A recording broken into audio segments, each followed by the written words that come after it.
me better when I'm with you.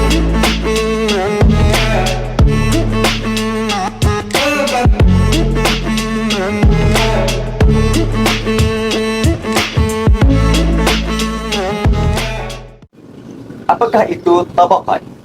Dari sudut bahasa, tabaqat adalah jamak tabaqah yang bermaksud suatu kaum yang hampir sama dari sudut umur atau zaman kehidupan. Dari sudut istilah, tabaqat bermaksud para perawi yang sezaman dari sudut umur atau dari sudut isnad. Misalnya, kumpulan syekh seorang perawi adalah juga syekh bagi perawi yang lain. Jadi, secara kesimpulan, tabaqat adalah sebahagian daripada ilmu rijal. Ianya merupakan satu kajian yang berkisar pada perawi-perawi yang menjadi rantai suatu sanad hadis. Info-info yang diambil mengenai perawi tersebut adalah siapakah perawi yang meriwayatkan hadis tersebut, bilakah kelahirannya, bilakah kewafatannya, dan dari mana perawi tersebut mendapat hadis tersebut. Bagaimanakah para ulama membuat pembahagian tabaqat pada para perawi hadis? Berdasarkan hadis Bukhari dari Ibnu Mas'ud meriwayatkan Rasulullah SAW bersabda, sebaik-baik manusia adalah daripada kurunku, kemudian kurun selepas mereka, dan kemudian kurun selepas mereka. Daripada hadis tersebut, para ulama membahagikan tabaqat kepada 4 pembahagian tabaqat yang utama, iaitu tabaqat yang pertama, sahabat. Tabaqat yang kedua, at-tabi'in. Tabaqat yang ketiga, atba' at-tabi'in. Dan tabaqat yang keempat, taba'u at-atba'.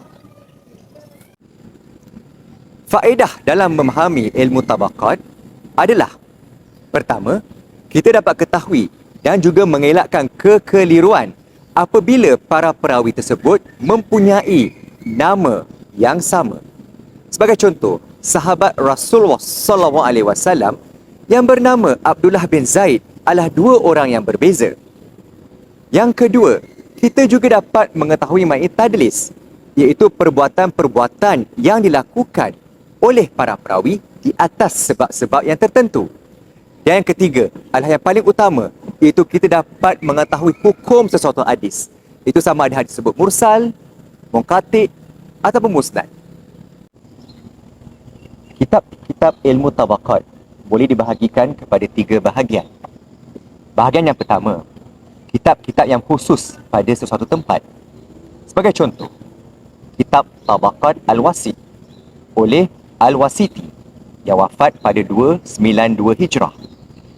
Di dalam kitab tersebut, Al-Wasiti menyenaraikan para perawi yang datang ke Madinah. Kitab pada bahagian kedua adalah kitab yang tidak dikhususkan pada satu tempat. Contohnya, Tabaqat Al-Kubra karya Ibn Sa'ad, wafat 230 Hijrah.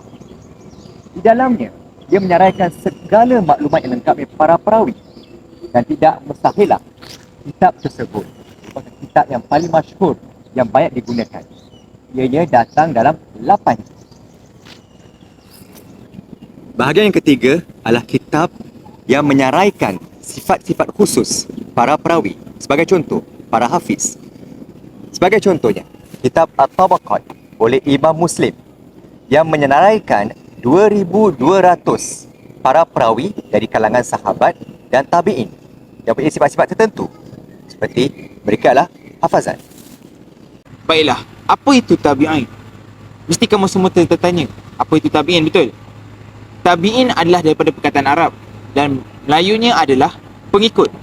Untuk lebih khusus lagi, tabi'in iaitu adalah seorang Muslim yang bertemu dengan sahabat Rasulullah SAW dan mati dalam keadaan beragama Islam.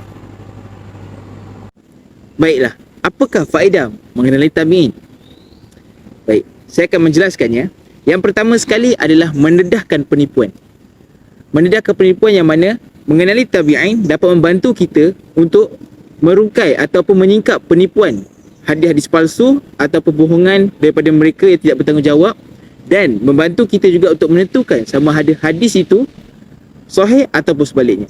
Yang kedua pula adalah mengenali yang terhenti dan juga terputus.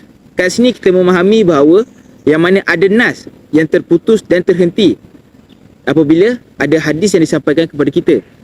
Yang ketiga pula adalah keunggulan riwayat hadis riwayat daripada mereka, iaitu yang mana penghormatan kepada para tabi'in yang mana mendengar hadis daripada sahabat Rasulullah SAW. Dan yang terakhir sekali adalah mengenali kedudukan para tabi'in, yang mana kedudukan mereka tinggi ataupun mulia seperti mana kedudukan ilmu mereka, iaitu apabila mereka menyampaikan tentang kisah sahabat Rasulullah SAW. Seterusnya, jar wa ta'dil. Baik. Seperti yang kita tahu, para tabi'in yang mana yang dipilih oleh Allah Subhanahu Wa Taala, iaitu ditugaskan untuk menetap hukum hakam, sunnah Nabi SAW, larangan dan sebagainya, iaitu mereka para tabi'in mendengar atau belajar daripada sahabat Rasulullah SAW, iaitu bagi memudahkan umat Nabi Muhammad SAW untuk memahami hukum hakam sunnah Nabi Muhammad SAW yang lebih jelas apabila disampaikan. Tahukah anda semua tentang salah seorang tokoh para tabi'in? Saya yakin yang antara kamu mesti ada yang tahu, ada juga yang tak tahu. Tak apa, jangan risau. Jadi saya akan memberitahu salah seorang tokoh tabi'in yang hebat dan unggul, iaitu Urwah bin Zubair.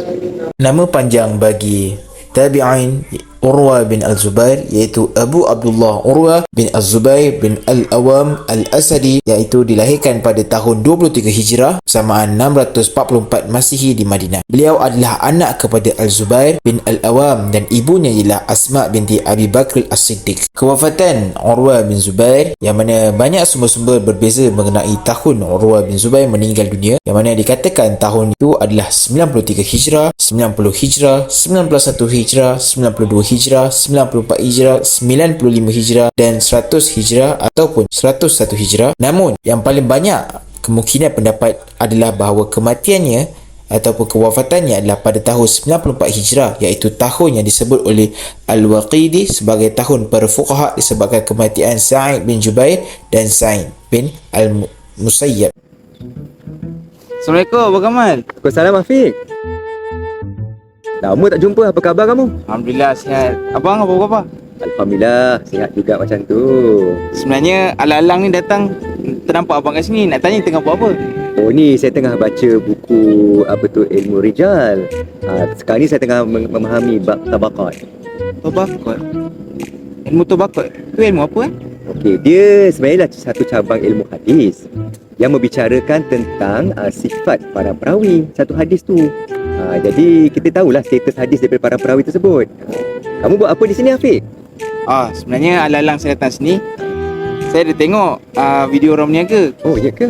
Saya nak ajak Abang Kamal berniaga sekali dengan saya. Oh juga? Berniaga Ini apa? video ni.